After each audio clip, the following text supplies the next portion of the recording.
Kaganapan sa ating garden, ayan, yung ating sili, kailangan kong itrim.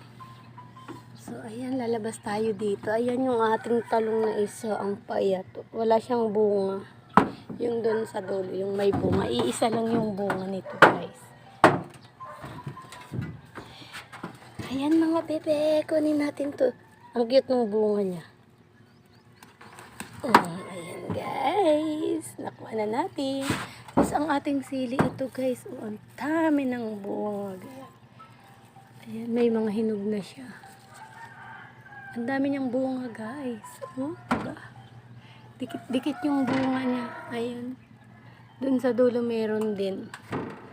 Ito ang dami talaga ng bunga niya. 2, 3, 4, 5, 6, 7, 8, 9, 10, 11, 12, 13, 14, 15 na yung bunga guys. Tapos ang dami niyang ang dami niya ng bukong maliliit pa.